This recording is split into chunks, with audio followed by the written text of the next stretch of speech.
இசைமதி வலையிலேயே பார்த்து கொண்டிருக்கிற அனைத்து உறவுகளுக்கும் வணக்கம். நான் உங்கள் இசைமதிவாணன். இந்த காணொலியில் நம்ம எதை பற்றி பேசுகிறோம் அப்படின்னு பார்த்தீங்கன்னா, பாமகவோட அரசியல் என்னவாக இருக்கிறது, 2026 தேர்தல் களத்தை நோக்கி பாமக நகர்கிறதா, என்ன காரணம் அப்படின்னு பார்த்தா, பாமகவோட மாநில தலைவராக நானே இருப்பேன் அப்படின்னு சொல்லி ஐயா ராமதாஸ் அவர்கள் மறுபடியும் தன் மகன் இருந்த பொறுப்பை எடுத்துக்கிட்டு தன் மகன் அன்புமணி ராமதாஸுக்கு செயல் தலைவராக தொடர்வார். இளைஞர்களோட வாக்கை சரி செய்வதற்காக, இளைஞர்கள் கட்சியை வழி நடத்துவதற்காக, அவர்களை வழி நடத்துவதற்காக இந்த பொறுப்பை நானே மறுபடியும் எடுத்துக்கிறேன் அப்படின்னு ராமதாஸ் அவர்கள், மருத்துவர் ராமதாஸ் அவர்கள் சொல்லியிருக்காங்க. இது எதை நோக்கி போகிறது, இந்த அறிவிப்பு எதற்கானது அப்படிங்கிறத பற்றி இந்த காணொலியில் கொஞ்சம் விரிவாக பார்க்கலாம். வாங்க காணொலிக்குள்ள போகலாம். அரசியல் நம்ம தலையிடணும், இல்ல அரசியல் நம்ம வாழ்க்கையில தலையிடும். பாட்டாளி மக்கள் கட்சி தமிழக அரசியல தவிர்க்க முடியாத ஒரு கட்சி அப்படின்னே சொல்லலாம். கிட்டத்தட்ட 1989 இறுதி காலகட்டம் ஜூலை அப்படியான மாநில தேர்தல் தொடங்கப்பட்ட பாட்டாளி மக்கள் கட்சி அதிலிருந்து தொடர்ச்சியா தேர்தல் அரசியல பங்கெடுத்துக்கிட்டே வராங்க. இன்னும் சொல்ல போனா தொடங்கின உடனே தேர்தலை தனிச்சே சந்திச்சாங்க. அப்புறமாவும் அடுத்தது 1991 தனிச்சு சந்திச்சாங்க. அதுக்கப்புறம் 96 இருந்து கூட்டணி அரசியலை நோக்கி போக ஆரம்பிச்சாங்க. அதிமுக, திமுக அப்படின்னு தொடர்ச்சியா மாறி மாறி பயணிச்சது. முதல் தேர்தலே கிட்டத்தட்ட 15 லட்சம் வாக்குகளை தன்வசப்படுத்திய நாங்க பாட்டாளி மக்கள் கட்சி. அதுக்கப்புறம் தெற்க தேவேந்திரர்கள், வடக்க வன்னியர்கள் அப்படிங்கிற பேரில் அரசியலை மிகைப்படுத்தணும், அரசியல் பண்ணணும் அப்படிங்கிற எண்ணத்தோட 2 சமூக மக்களை ஒன்றிணைச்சு தேர்தலை சந்திக்கலாம்னு நினைச்சாங்க. சின்ன சின்ன கட்சிகள் எல்லாம் சேர்த்து ஒரு மாற்று அரசியலை உருவாக்கலாம், திமுக அதிமுகவுக்கு மாற்றாக அரசியலை உருவாக்கலாம் நினைச்சாங்க. எல்லாவற்றிலும் தோல்வி கண்ட பிறகு பாரதிய ஜனதா கட்சியோட கூட்டணி, அதிமுக கூட்டணி, திமுக கூட்டணி அப்படின்னு சொல்லி இந்த அரசியல் காலகட்டங்களில் ஒரு கரைஞ்சு போற தேர்தல் கூட்டணி இருக்குல்ல, அதுல மாறி மாறி மாறி வந்து 4 MP ஜெயிச்ச காலகட்டங்களும் உண்டு, 18 MLAக்கள் ஜெயிச்ச காலகட்டங்களும் உண்டு. அப்படி 4 MP ஜெயிக்காத அவருடைய மகன் அன்புமணி ராமதாஸ் மக்களவையில் மாநிலங்களவை மூலமா திமுக சார்பில் தேர்ந்தெடுக்கப்பட்டு மத்திய சுகாதாரத்துறை அமைச்சராக இருந்த வரலாறு உண்டு. அதே தலித் ஏழுமலை அவர்கள், அப்புறம் அண்ணன் ராமமூர்த்தி அவர்கள், வேலு அவர்கள், இவங்களெல்லாம் இணை அமைச்சர்களா மத்திய அரசுல பங்கம் வகிச்ச வரலாறு. இப்படி பாமகவோட வரலாறு என்பது ஒரு நீண்ட நெடிய வரலாறு. வட மாவட்டங்களில் மிகப்பெரிய வாக்கு வங்கியை வைத்திருக்கக்கூடிய ஒரு கட்சியாக பாமக தன்னை நிரூபித்திருக்கிறதுக்கு மிக முக்கிய காரணம் யாருன்னு பார்த்தீங்கன்னா, பாமகவோட நிறுவன தலைவராக இருந்த ஐயா மருத்துவர் ராமதாஸ் அவர்கள் அப்படின்னே சொல்லலாம். ஐயா ராமதாஸ் அவர்கள் தங்களுடைய அமைப்புக்குள்ள, அதாவது பாமக வன்னியர் சங்கமா இருந்து பாமக மாறின பிறகு கூட என்னை தவிர யாருமே அரசியலுக்குள்ள என் குடும்பத்திலிருந்து வரமாட்டாங்க அப்படின்னு சொன்ன ராமதாஸ் அவர்கள் முதல்ல தன் மகன் அன்புமணியை உள்ள கொண்டு வந்தாரு.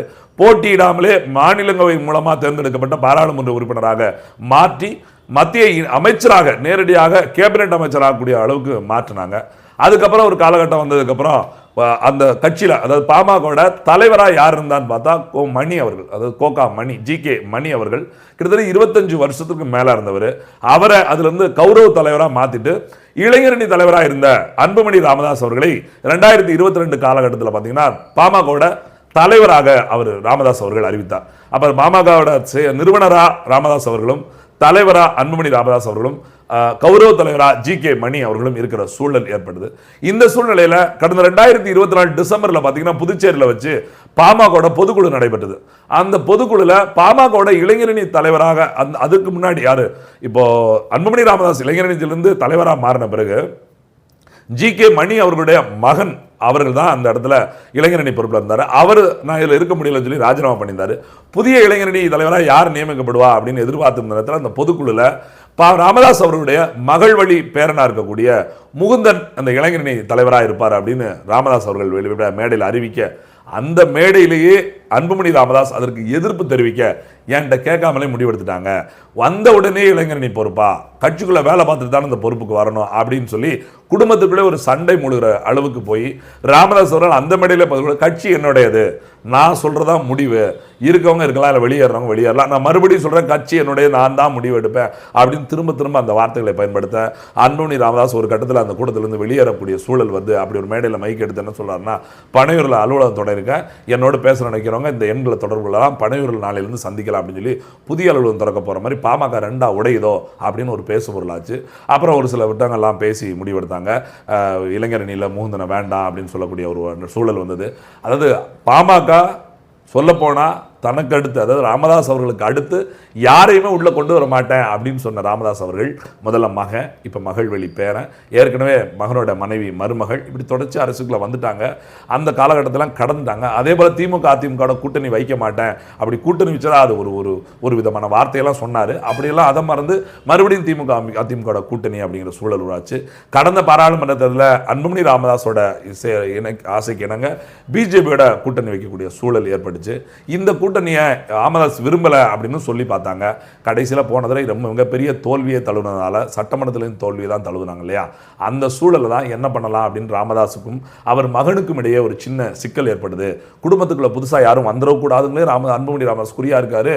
கூட்டணி விஷயத்தில் முழு முடிவு எடுக்கார் அப்படின்னு தெரிஞ்சவொடனே ராமதாஸ் தன் அதிகாரங்களை எல்லாம் மறுபடியும் பாமகவோட அதிகாரம் முழுக்க நமக்கு தான் வரணும் அப்படிங்கிற சூழலுக்கு ஒரு தள்ளப்படுறாரு.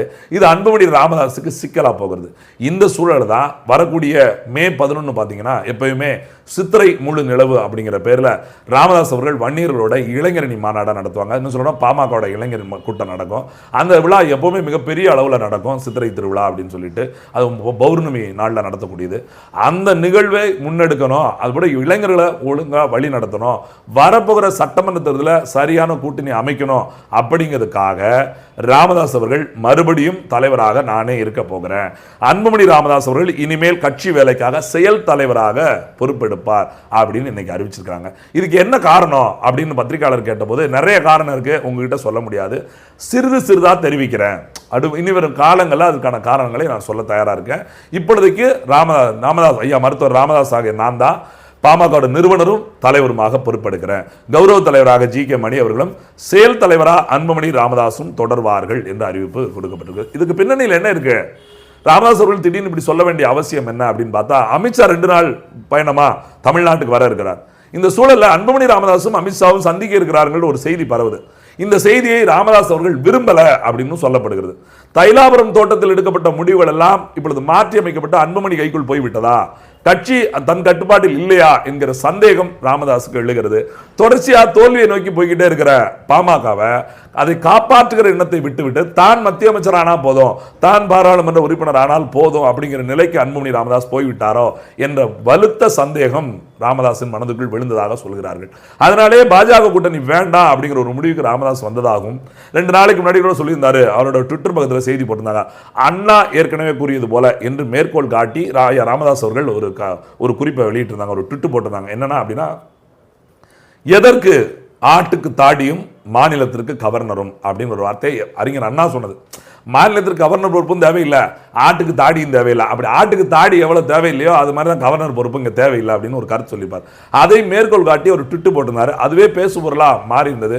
ஒருவேளை ராமதாஸ் அவர்கள் மாநில கட்சிகள் பக்கம் திரும்புகிறாரா, இன்னும் சொல்ல போனா திமுக பக்கம் திரும்புகிறாரா, தன் அலைன்மெண்ட்டை கொண்டு போறதுக்கு, அலைன்ஸை கொண்டு போறதுக்கு.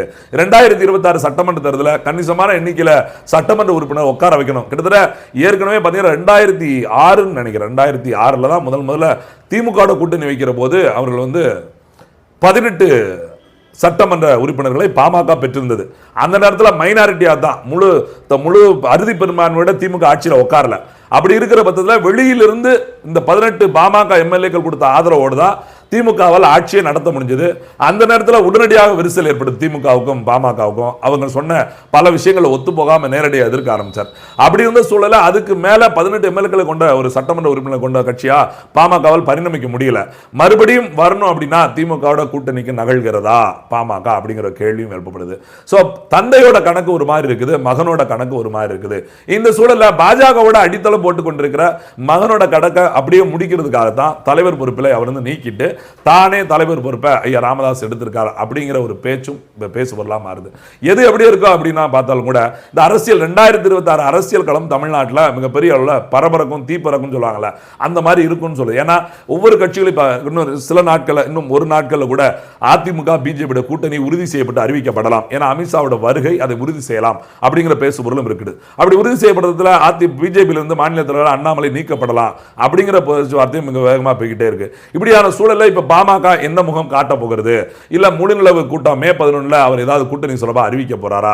இல்லை இந்த கூட்டணி எப்படி நகர்த்துறது, பாமகவை எப்படி முதல்ல காப்பாத்துறது அப்படிங்கிற இடத்துக்கு ராமதாஸ் அடர்ந்து போயிருக்காரா அப்படிங்கிறதெல்லாம் இந்த அறிவிப்பின் பின்னணியில் இருக்க சங்கதியாக தான் பார்க்குறாங்க அரசியல் விமர்சகர்கள்.